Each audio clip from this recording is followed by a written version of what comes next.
All right, Jack Antonio here for Do You Know Jack radio show. Literally sitting on the bus of destruction and doom with Red Tide Rising.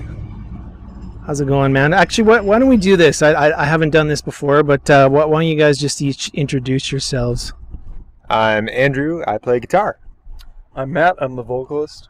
I'm Michael. I'm the bass player.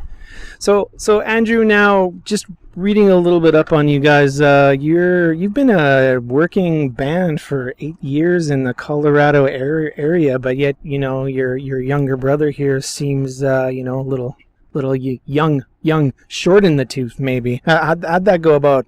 How do you end up joining the band?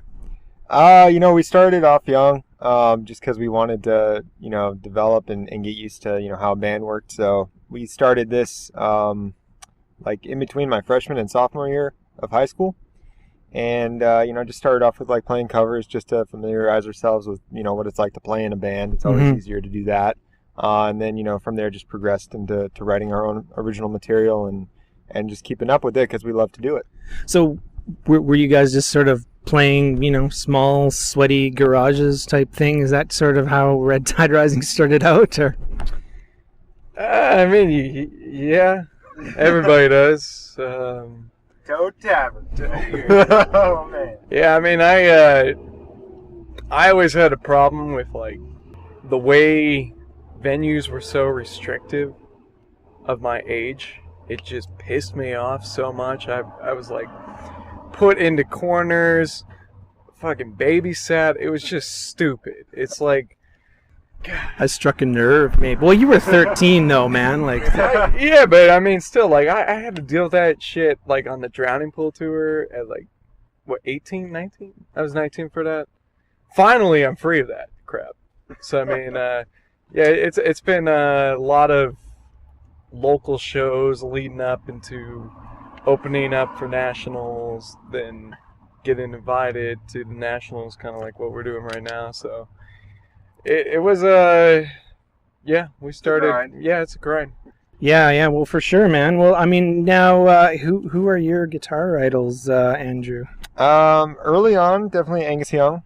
Can't go wrong with that. No, can't. That's why I play SGs. That's why when I write, I write very riff oriented. I don't like to just write chords. I like to be playing something. But CJ Pierce, that whole Drowning Pool run, especially because we were sharing the bus with them. Oh, wow. So we were, with each other 24/7, basically. Wow. So I got a lot of time to talk with him about, how he approaches songwriting, just some of his tricks, like what he does with the whammy pedal and his effects and all that. So, CJ is definitely a big influence on me too. So Michael, now where do you fit into this? Because we got brothers here. So how does your relationship work? So I joined about 2.5 years ago. They had a bass player who was kind of on the outs and heading to a different type of music, which he doesn't do anymore. But I had left the band and was approached by management to join. They bought me a pizza, and I said no. And I said no initially. I'm the oldest. To the pizza or the band? To the band. We bought him a pizza. After they bought me a pizza. I'm the oldest member of the band. I'm 29, and I was kind of being driven towards a more career-oriented life where I would be able to establish, a child, have a wife and kids and have my own house. And I decided after a while in running with these guys and actually listening to the music as a fan that it was time for me to take that step. And when I jumped on board, it kind of took off from there. And I feel a very strong relationship with everybody in this band, and it's been a really good ride for me for these last 2 years. I've sacrificed a lot of my own personal life to get here, and I'm very happy to be here. So it's something that I think was the best decision I've ever made, and what we've created together with Voices is the best fucking thing I've ever written in my life, and I'm so happy to be a part of this project. Yeah, well, now you got Mike Luce, Drowning Pool drummer, to produce, so you've already talked a little bit about the relationship you have with those boys, but what does Mike as a producer bring to the table? Is he, because he co-wrote a lot of the material as well, right? Yeah, Mike, he's a great character, and he wants overall to be a producer, now that Drowning Pool is kind of, settling down. And he just saw that this was a great opportunity to have as a first project. And we basically did demos, recorded them, sent them to him. He would listen to them, write down notes, and then we flew him out to Denver, and then we worked on them, 3 days in a row, just constantly, just a think tank. 14, 15-hour days of just straight music. Just trying to get everything as organized and as tight as possible so we could record in a short window. We didn't have to spend a lot of time recording in the recording studio. Wow. And he was also intrigued by the overall idea of the project, the concept of the actual material behind it. It is a concept, and it's kind of got two stories, but the base story is surviving this industry right now.